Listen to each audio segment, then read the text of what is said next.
En la película Dune pudimos observar que hay una serie de vehículos aéreos que son muy parecidos a unos helicópteros, pero en realidad tienen forma de libélulas, que de hecho dentro del universo de Dune se les conoce como ornitópteros y presentan la peculiaridad justamente de imitar el vuelo de un helicóptero, pero a través de la morfología quizás de una libélula. Obviamente todo esto en el marco de la ciencia ficción, pero nos queda la duda si en efecto es posible que esta máquina no solamente pueda volar, sino que pueda resistir las cargas de vuelo en operación, ¿no?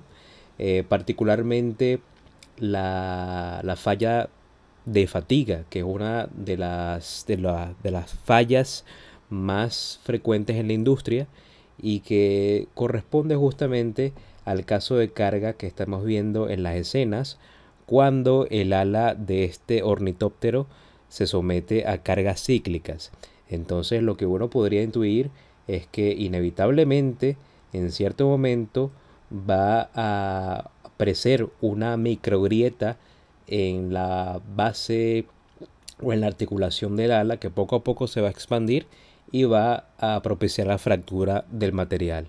Entonces, aquí la duda no sería si falla por fatiga o no, aunque pudiese ser legítimo que nunca falle, si es un material muy especial, sino saber cuándo va a fallar por fatiga. Quizás si sabemos cuándo va a fallar, podemos entonces hasta anticiparnos a un proceso de mantenimiento preventivo o podemos saber de hecho si es factible o no construir un aparato volador de estas características, ¿no? Entonces, vamos a observar acá en cámara lenta primero cuál es el posicionamiento del ala, fijándonos particularmente en la articulación del ornitóptero. Entonces vemos que en primer lugar hay un despliegue simultáneo del ala, pero también de la articulación. La articulación estaba ligeramente pegada al cuerpo, también el ala. Entonces hay un doble movimiento acá, lo que nos señala o lo que nos quiere decir justamente que hay al menos 2 grados de libertad ahí involucrados, ¿sí? Entonces hay dos movimientos y luego cuando el ala llega a su posición horizontal, observamos que en efecto hay una rotación adicional en lo que sería el hombro o la articulación que está más pegadita al cuerpo de la libélula o del ornitóptero, ¿sí? Vamos a verlo por última vez. El ala se despliega y rotamos. Puede ser una rotación de unos 40 grados, 45 grados.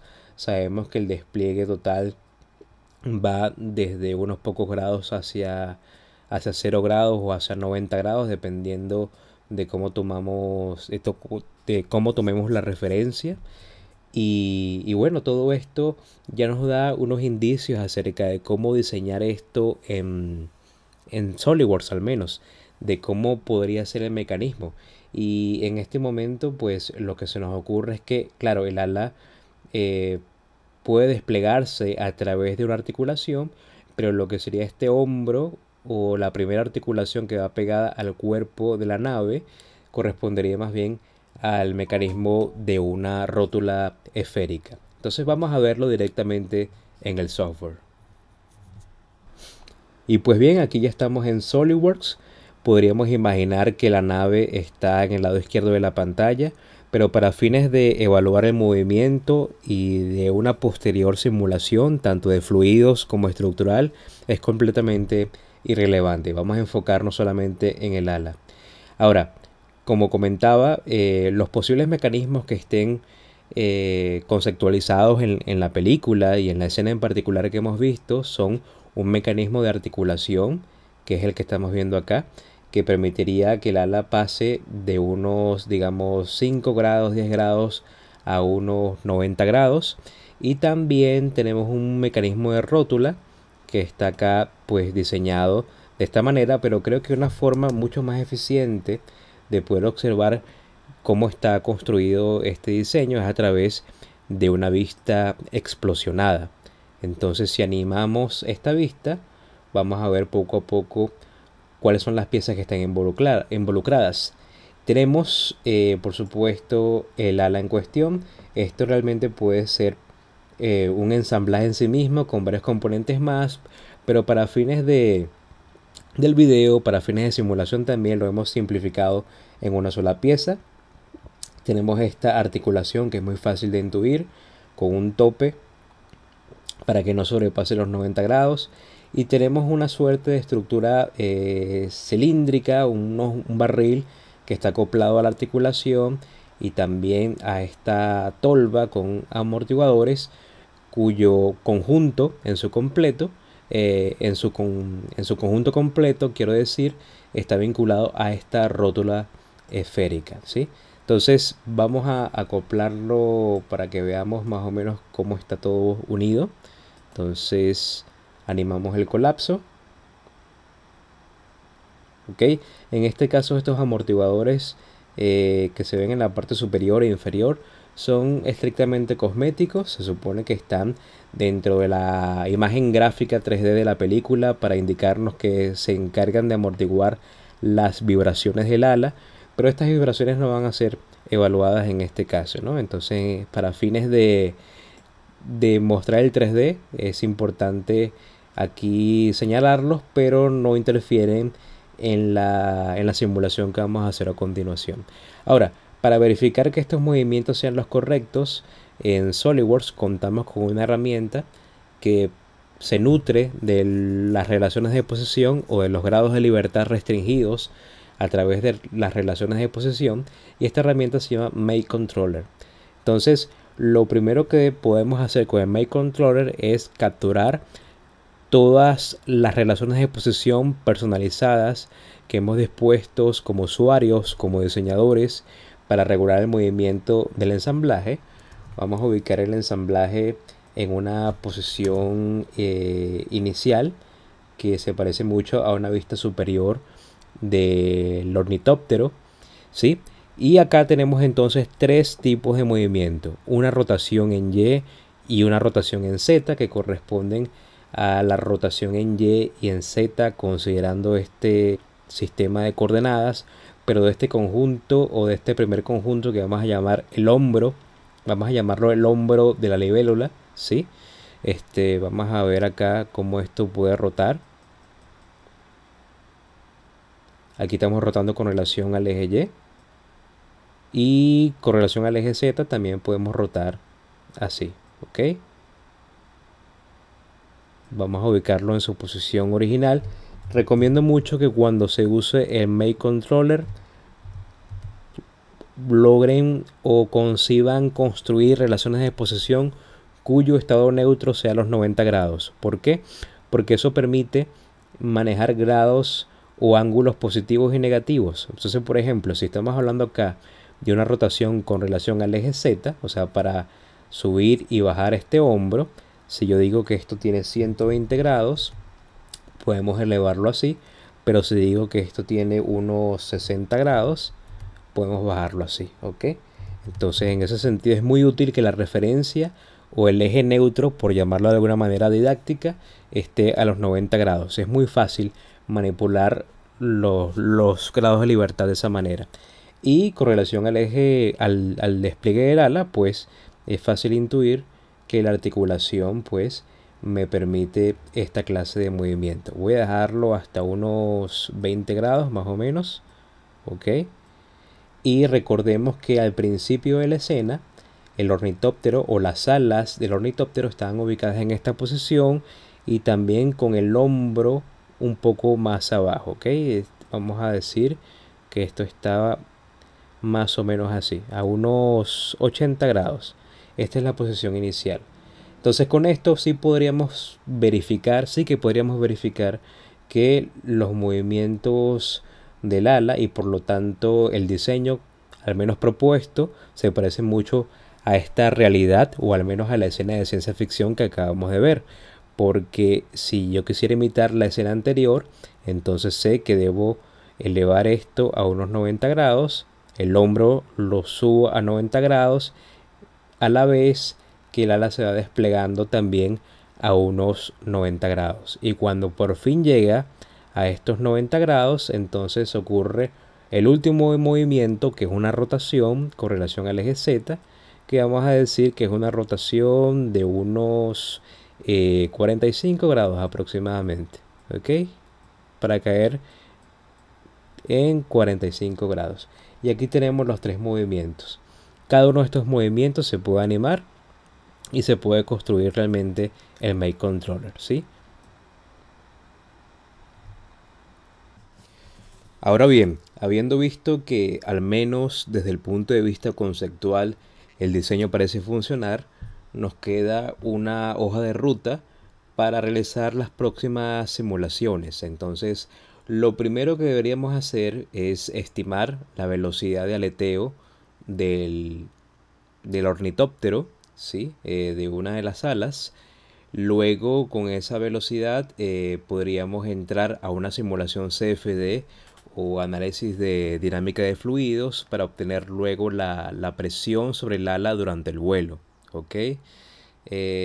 Teniendo como resultado final la presión sobre el ala, entonces ahí sí podríamos realizar un análisis estructural de elementos finitos para obtener desplazamientos y esfuerzos. Y también porque un análisis estático es la base de los siguientes. Con ese análisis estático estructural podemos finalmente realizar un análisis de fatiga para calcular el número de ciclos antes de la fractura, antes de que el ala fracture, si es que fractura, por supuesto. Entonces, necesitamos definir los detalles de diseño, ¿sí? En términos del tamaño real del ala, al menos.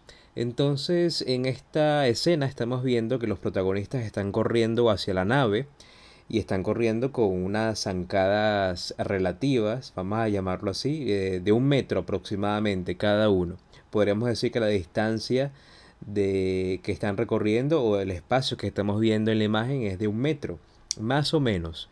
Ahora, si tomamos esta línea roja que equivale a 1 metro y comenzamos a colocarla en paralelo a la nave, para estimar el tamaño de la nave, tenemos aproximadamente 1, 2, 3, 4, 5, 6, 7, 8, 9 y no terminamos de cubrir toda la nave.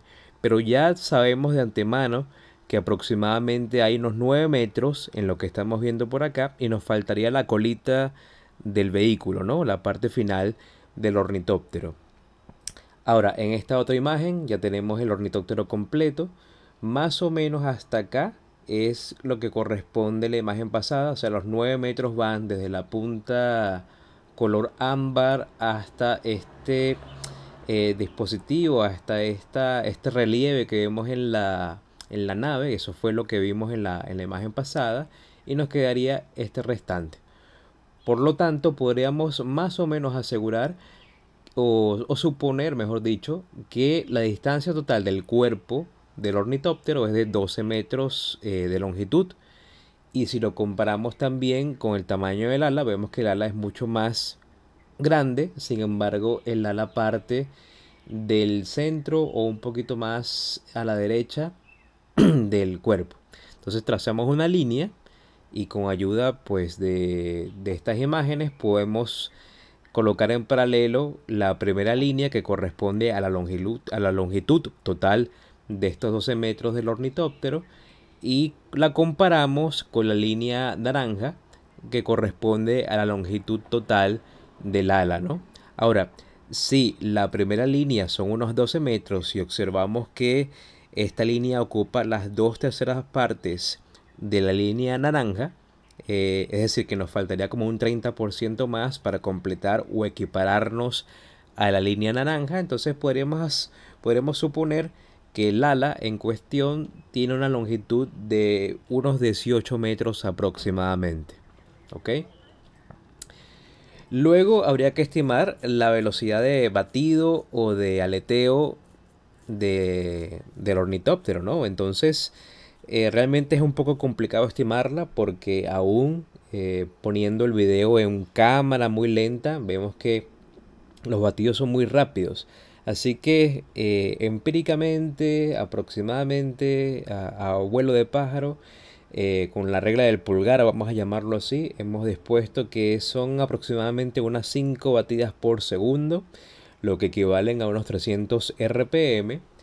Y ahora se nos presentan dos alternativas. La primera, que es contabilizar o calcular la velocidad de tangencial del ala del ornitóptero, y eso lo podemos calcular fácilmente dado que tenemos los RPM, o sea la velocidad angular, y tenemos la distancia del ala que sirve como de radio, ¿no? Y sabemos entonces que la velocidad es un producto, la velocidad tangencial quiero decir, es un producto de el radio, que sabemos que son unos 18 metros aproximadamente, multiplicados por los radianes de estos 300 RPM, que son aproximadamente como unos 30 radianes por segundo aproximadamente. Ahora, eso nos arroja la velocidad tangencial en el extremo del ala, y es una velocidad bastante alta. Sabemos también que se desarrolla un campo de velocidades, siendo la velocidad máxima en el extremo del ala a los 18 metros de distancia, y una velocidad igual a cero justamente en el punto inicial. Entonces, desde cero hasta este punto hay un desarrollo de unos 500 kilómetros por hora en cuanto a velocidad, lo cual sería demasiado alto, lo cual nos hace suponer que el ornitóptero está batiendo las alas a una velocidad mucho mayor que la velocidad del frente de aire que se está enfrentando, valga la redundancia, al ala. Es decir, el frente de aire que está desplazando el ala se mueve a una velocidad menor que la velocidad de batida del ornitóptero. Es decir, aquí estamos ante un fenómeno prácticamente de vacío, lo cual nos quiere decir que no es realmente esa la velocidad que debemos tomar en cuenta para realizar el cálculo de fluidos en la simulación CFD. Entonces, revisando, por fortuna, tenemos la literatura de nuestra parte, y revisando tenemos que al menos en la vida real una libélula se puede mover a una velocidad máxima de unos 72 kilómetros por hora, ¿sí? Con una velocidad similar al aleteo de un colibrí. Eso quiere decir que si dejamos a la libélula estática, suspendida en el aire, en un ejercicio imaginativo, y le hacemos pasar un frente de, de fluido, en este caso sería aire, a 72 kilómetros por hora, esa sería la carga o, entre comillas, la causa de la presión del aire sobre el ala de la libélula. Y bajo ese mismo principio podríamos entonces someter el ala del ornitóptero a unos 72 kilómetros por hora en un estudio CFD, que es equivalente a unos 20 metros por segundo, para evaluar cómo se comporta particularmente la presión sobre el área del ala que estamos evaluando, ¿sí? Entonces eso sí lo podemos hacer en SolidWorks Flow Simulation. Aquí de nuevo en SolidWorks podemos entonces tomar este diseño que ya está calibrado con las dimensiones correctas, o por lo menos con las dimensiones aproximadas, y podemos realizar un estudio de fluidos. Ahora bien, ese análisis de fluidos se puede realizar de dos maneras diferentes. La primera, a través de un análisis externo, en donde le indicamos al programa que el fluido no está circunscrito en ningún espacio, sino que fluye libremente a través del sólido que estamos estudiando. O bien se puede hacer a través de un análisis interno. Imaginemos, por ejemplo, el fluido a través de una tubería, en donde el fluido está circunscrito o está embebido dentro de un espacio modelado en 3D. En este caso, aunque el ala está en un espacio abierto, y esto podríamos modelarlo como una simulación de fluido externa, realmente apliqué un pequeño truco que fue construir un túnel de viento, ¿sí? No hace falta que sea un túnel de viento realmente demasiado largo, simplemente construir un espacio que envuelve el ala del ornitóptero, y eso con la finalidad de poder ingresar a unas condiciones de entrada y de salida un poco más controladas, ¿sí? Para que todo el fluido o para que todo el flujo del aire se concentre en la dirección del ala y no tanto se pierda la energía a través de un análisis externo. Es una forma de verlo. Entonces, este túnel está oculto, también tiene unas tapas, digamos, de entrada y de salida que están ocultas, pero una vez configurándolo todo, sí podríamos apreciar que, por ejemplo, hay una velocidad de entrada de 20 metros por segundo que está justamente configurada en una de las tapas o en la entrada del túnel de viento, solamente que está oculta. Y como condición de salida tenemos una presión atmosférica a condiciones estándar, ¿no? Entonces esas son las condiciones de borde del problema, siendo el dominio computacional justamente un dominio que coincide con el túnel de viento en cuestión. Si yo de nuevo activo la visualización del túnel de viento, vamos a apreciar que en efecto ambos coinciden, ¿ok?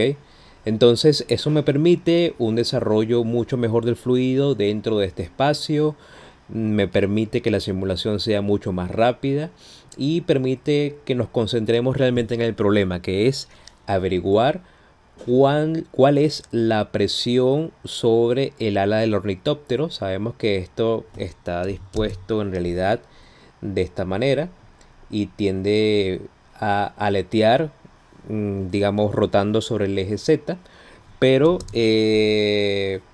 digamos que vamos a hacer lo propio, justamente reorientando el ala y haciendo que el flujo de aire vaya desde el sentido X negativo hacia del sentido X positivo al X negativo, ¿sí? En esta dirección que estoy marcando con el mouse.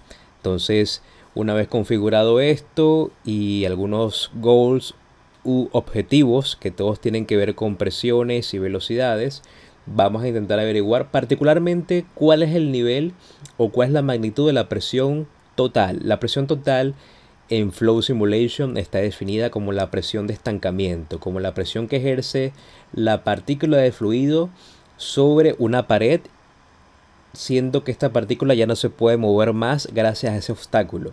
En este caso, como el viento va a chocar contra el ala del ornitóptero, me interesa saber cómo esas partículas de viento chocan contra el ala y se quedan estáticas ahí, ejerciendo presión justamente. ¿Ok? Entonces, con todo esto listo, podemos realizar esta simulación. ¿Sí? Un nuevo cálculo y corremos. Y empezamos a esperar qué es lo que pasa, ¿no?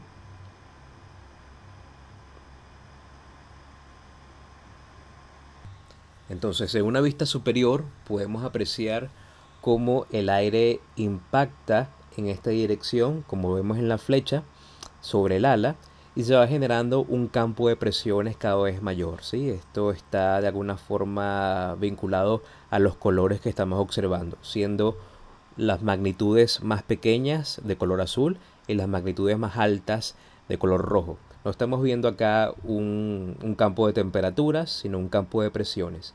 Y en efecto, la presión más alta se va concentrando justamente en el ala. Ahora podemos volver a SolidWorks para observar los resultados cuantitativos.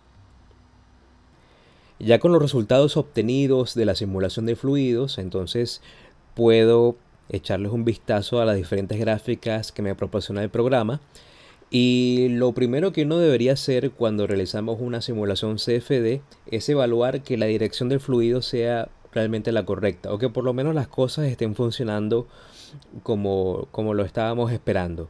Entonces, una primera gráfica sería la gráfica de trayectorias del fluido, que de forma cualitativa nos indica más o menos cómo se está comportando el sistema. Y en efecto vemos que la dirección es la correcta, el fluido se mueve de izquierda a derecha. Vemos que el ala del ornitóptero está fungiendo de obstáculo para el aire, que es lo esperado. Y de hecho también estamos observando una especie de recirculación o de vórtice en la punta del ala, que bueno, para nuestros fines es irrelevante. Entonces, con esto verificado, podemos ya observar cómo es la distribución de la presión total en el ala. Ok. Sabemos que Lo que está más de color rojo indica la magnitud más grande de la presión que estamos evaluando. Y acá, de acuerdo a la gráfica, estamos apreciando que es de 0.1 megapascal. ¿Ok? Probablemente esto sea 0.187 algo, por decir algo. Mientras que lo que está de color azul sea 0.10123. Es decir, todo está en el orden de los 0.1 megapascales, pero la magnitud más alta está en el centro del ala, que es lo esperado. ¿Sí? Si vamos al Goldplots y activamos acá la definición para que nos muestre algunos resultados desde el punto de vista cuantitativo, tenemos que si elegimos la presión total y que nos muestre también la velocidad en la dirección X, justamente acá en esta sección, y la fuerza normal, ¿sí? Vamos a observar que en efecto la presión total tiene unos 0.10 megapascales, ¿ok? Como valor promedio. La velocidad es igual a 0 porque justamente hay un estancamiento en el centro del ala. Es de esperarse que la velocidad ahí sea igual a 0.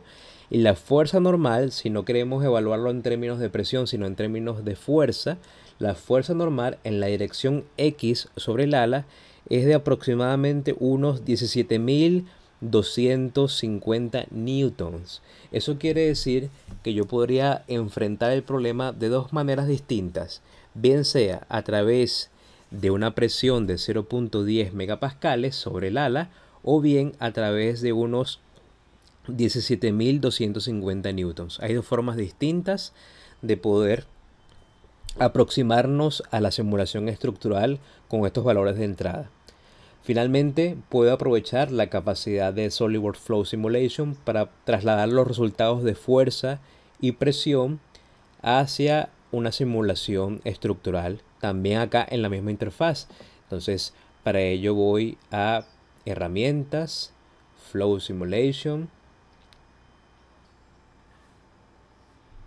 resultados, y aquí tengo la opción exportar resultados a simulación. ¿Ok? Entonces, una vez que hago eso, la exportación se realizó de manera exitosa y ya puedo crear un análisis en principio estático lineal para empezar, importando los resultados de presión de Flow Simulation. Luego de la simulación de fluidos y habiendo obtenido las presiones, entonces podemos realizar en primer lugar un estudio estático lineal con SolidWorks Simulation, en el contexto por supuesto de una simulación estructural por elementos finitos.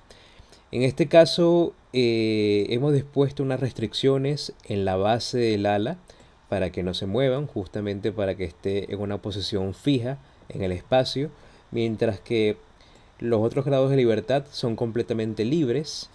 El material que vamos a utilizar para toda el ala es de acero aliado para todos los componentes, en el sentido de que, bueno, vamos a trabajar con un material estándar, más o menos conocido, más o menos popular, pero que además nos proporcione luego la posibilidad de extraer la data de fatiga, ¿ok? Para el análisis de fatiga. En este caso también el túnel de viento, al no ser un componente que esté dentro del ala o que tenga que ver con el ala, pues se descarta por supuesto de este análisis, se excluye de la simulación. Todo el mallado es con elementos sólidos, es decir, con elementos tetraedrales. Y con relación a las cargas pues como ya sabemos han de ser las cargas de presión o de fuerzas obtenidas a partir de la simulación de fluidos. Vamos a hacer un primer ejemplo con las cargas de presión.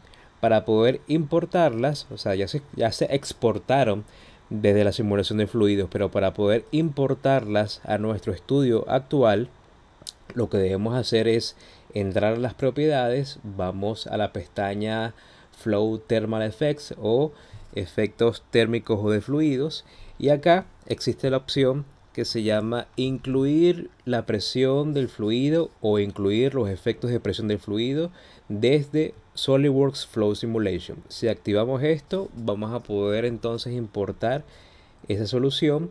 Buscamos en nuestra carpeta correspondiente el archivo FLD o con extensión FLD, que son las extensiones de las simulaciones de fluidos en SolidWorks a nivel de resultados. Y en este caso, como dice una sola simulación de fluidos, el archivo es 1.fld. A medida que vayamos ampliando el rango de simulaciones, vamos a tener 2.fld, 3.fld, 4 y así sucesivamente. En este caso es una sola y esta es la que debemos importar. Abrimos, importamos y el software nos da la capacidad de elegir e incluso cuál es la iteración dentro del contexto de Flow Simulation que vamos a importar. Sería la última, es decir, el último estado iterativo o la última subrutina dentro de la simulación de fluidos, la que vamos a importar, la que nos da el resultado final de presiones. Y ya con esto estamos listos, le damos a aceptar y las cargas se importan automáticamente a la interfaz de SolidWorks Simulation, ¿ok? Estas cargas que serían difíciles de mapear directamente a través de una forma manual con el usuario, porque a duras penas podríamos hacerlos en el sentido X o en el sentido normal del ala, pero con la importación a través de Flow Simulation podemos importar directamente, automáticamente, el campo de presiones completos en X, Y y Z. Entonces ya con estos valores podemos correr la simulación.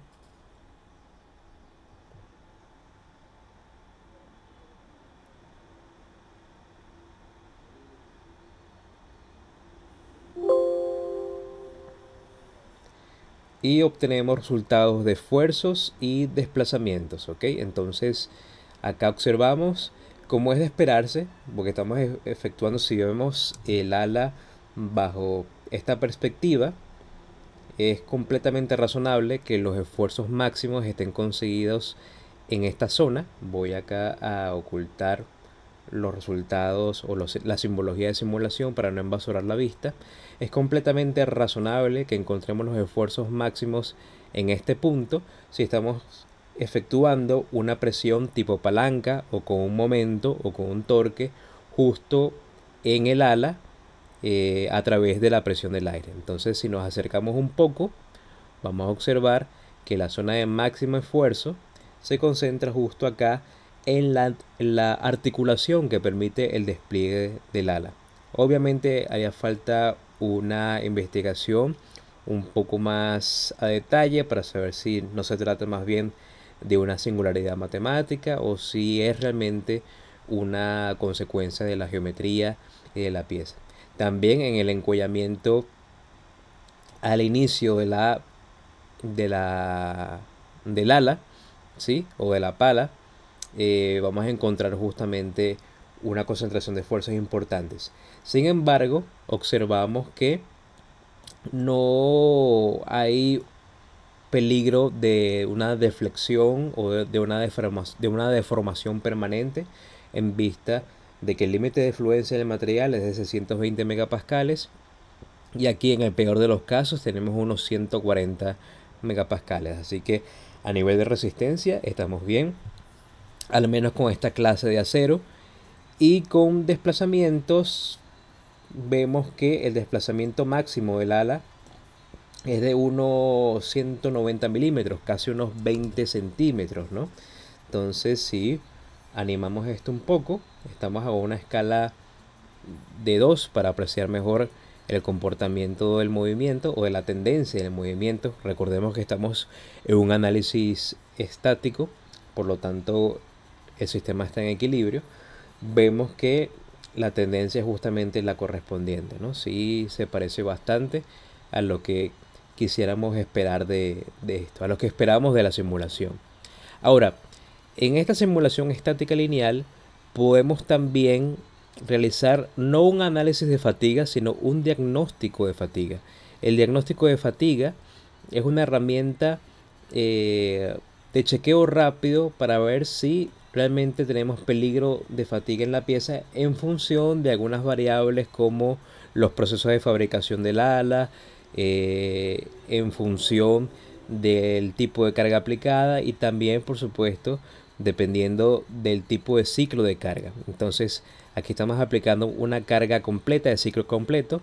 En pocas palabras, estamos diciéndole al software o indicando al software que la carga va a hacer un recorrido completo desde un punto negativo con relación al eje neutro del ala hacia un punto positivo por encima de ese eje neutro, es decir, un recorrido completo, es un ciclo completo, ¿ok?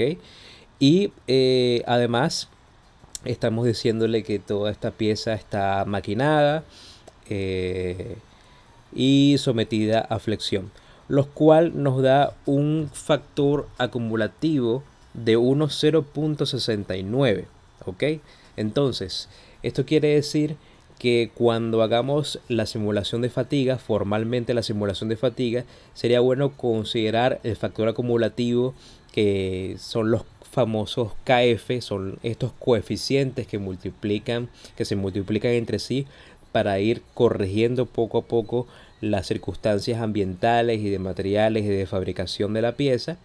Y este factor lo incluimos luego en la simulación de fatiga para hacerlo un poco más realista.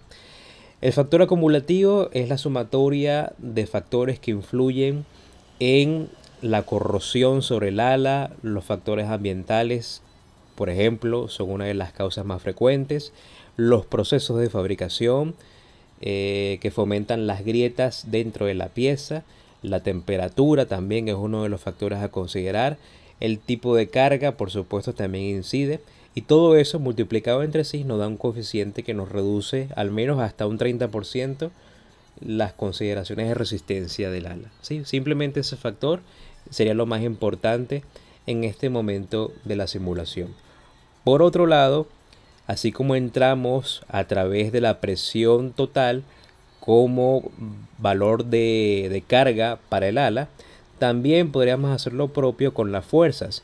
Recordemos que de la simulación de fluidos, la fuerza normal sobre el ala era de unos 17.200 newtons y es tal cual la fuerza que podemos colocar ya de forma manual acá como usuario, y vamos a observar que a nivel de esfuerzos obtenemos una magnitud algo menor, ¿sí? De 139, 140 bajamos a 123, y en cuanto a desplazamientos obtenemos algo también ligeramente menor, de unos 19 centímetros bajamos a unos casi 18. Realmente la diferencia no es mucha, pero es razonable que exista una diferencia, porque cuando importamos las presiones son en X, Y, Z. Es un campo completo de presiones lo que estamos importando, mientras que con estas fuerzas, en este caso normales, solamente estaremos contemplando la fuerza normal en el sentido X sobre el ala, ¿sí? Entonces, al no contemplar el efecto de la fuerza en Y o en Z, entonces nos estamos perdiendo de unos valores de carga que por supuesto repercuten en los resultados finales. Pero aún así observamos que a nivel comparativo son muy parecidos, Ahora, tiene sentido que el desplazamiento sea cercano a 18 o 19 centímetros, considerando la longitud total de unos 18 metros. Tendría sentido, incluso lo podemos ver en la parte gráfica de la escena, en donde el ornitóptero comienza a aletear, ¿sí? O a batir sus alas, y vemos que la distancia que hay marcada o asignada por la flecha amarilla es más o menos, considerando la línea punteada blanca que corresponde al eje neutro del ala, corresponde más o menos al 10% del ala. Si uno comenzara a sumar flechas amarillas a través de la dirección longitudinal del ala, vamos a apreciar que son aproximadamente 10 flechitas, ¿no? Así que la distancia de deflexión, al menos desde el punto de vista creativo, porque recordemos que esto es un trabajo de diseño gráfico, no es una simulación física, pero al menos desde el punto de vista de la intuición del diseñador gráfico que realizó esta tarea, o del equipo de diseño gráfico 3D que realizó esta tarea, la intuición es correcta. el 10% de deflexión es más o menos lo que se obtiene con el batido de las alas del ornitóptero. Entonces tiene sentido que de 18 metros de longitud obtengamos unos 18 centímetros acá como una medida más o menos aproximada de la deflexión, ¿sí? Entonces ya con esta información estamos listos para realizar finalmente el análisis de fatiga. Y cuando iniciamos entonces el análisis de fatiga, vamos a observar que la configuración es bastante sencilla. Todo inicia configurando un evento, y en este evento vamos a definir primero el estudio que vamos a tomar como referencia para el análisis. En este caso vamos a tomar el estudio que se llama estático presiones, que es el estudio o análisis estático en donde fueron importadas las cargas de presiones desde Flow Simulation. Lo vamos a escalar a 1.5 como factor de seguridad. El número de ciclos que vamos a evaluar desde 1.000.000. Y el tipo de carga dentro de las opciones que tenemos acá va a ser fully reversed. Eso quiere decir que los ciclos van a ser aplicados desde el punto mínimo al punto máximo. Si vemos el ala desde este punto de vista, bajo la perspectiva de un perfil, vamos a suponer entonces que cuando comience la presión del aire, cuando comiencen a actuar las cargas, en realidad el movimiento del ala va a ser completo, ¿no? Desde un punto mínimo hacia un punto máximo, tomando como referencia este eje neutro o este eje longitudinal como base, ¿no? Entonces va a ser completamente aplicada la carga desde un punto mínimo a una amplitud máxima.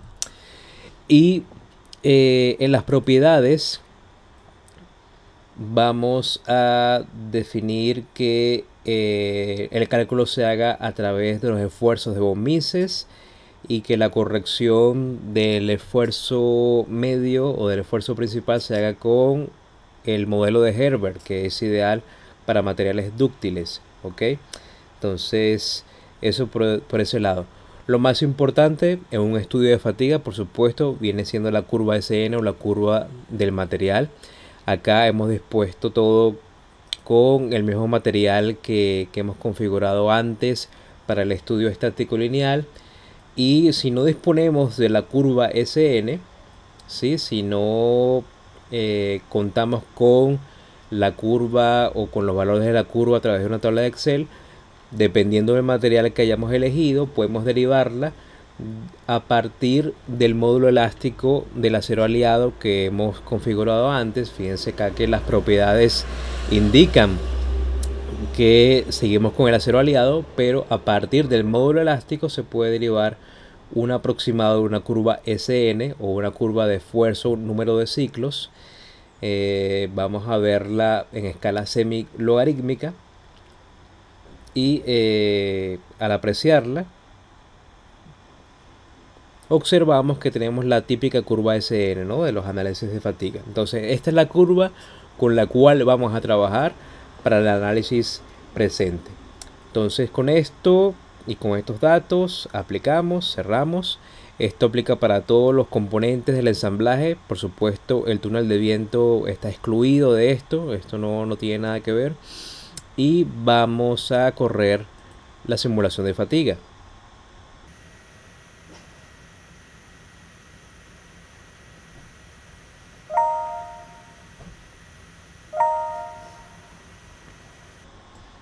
Entonces, ¿qué obtenemos? Obtenemos que en cuanto a ciclos, el menor número de ciclos que el ala va a resistir durante su condición de vuelo o durante la operación antes de que fracture va a ser de 106.327 ciclos. 106.327 ciclos, ¿ok? Y cuando fracture, va a fracturar o lo hará justamente en la zona en donde habíamos conseguido el esfuerzo máximo del material, justamente donde nos arrojaba unos 140 megapascal. Justo ahí es que va a empezar a fracturar el ala, y cuando eso suceda vamos a llegar a la conclusión de que eso va a ocurrir aproximadamente a los 106.000 ciclos de operación. Entonces el paso final sería que nosotros como ingenieros calculemos cuántos segundos o cuántos minutos o cuántas horas corresponden a esos 106.327 ciclos de operación. Entonces, en nuestras estimaciones anteriores habíamos dicho que el aleteo consistía básicamente en 5 batidas o aleteos por segundo, aproximadamente unos 300 RPM, ¿sí? Estos aleteos se consideran punta a punta, desde la amplitud inferior hacia la amplitud máxima, ¿ok? Así que podríamos asegurar que estas batidas o aleteos en realidad son ciclos completos o recorridos completos. Entonces estamos hablando de que el ornitóptero aletea a 5 ciclos por segundo. Si el número de ciclos antes de la fractura es 106.327, entonces basta con dividir este número entre 5 para obtener el número de segundos totales antes de la fractura. Entonces dividimos y nos da como resultado 21.265.4 segundos antes de la fractura, ¿ok? Y si dividimos estos 21.000 segundos entre 3.600 para convertirlos en horas, obtenemos finalmente el resultado de 5.9, casi 6 horas de vuelo, ¿ok? Eso quiere decir que si el ornitóptero está volando al menos durante 5.9 o 6 horas de vuelo, va a fracturar el ala justo en la base, en la zona que hemos visto antes, y bueno, puede ocurrir la catástrofe. Entonces, ¿qué podemos hacer con esa información? Bueno, si este aparato existiera en la vida real, podríamos incluir esta información como un protocolo de mantenimiento preventivo o incluso como una estrategia de mantenimiento predictivo, de tal manera que podamos reponer o bien el ala completa o bien la zona de fractura para que esto no ocurra obviamente durante el vuelo. Y con esto damos por finalizado nuestro video curioso acerca de cómo sería calcular el análisis de fatiga del ala de un ornitóptero. Recordemos que podemos comunicarnos con Solid Industry a través de los siguientes contactos que ven acá en pantalla, tanto para cursos en línea de simulación con SolidWorks como para estrategias de marketing técnico, y la información va a estar en la descripción del video. Muchas gracias por su tiempo.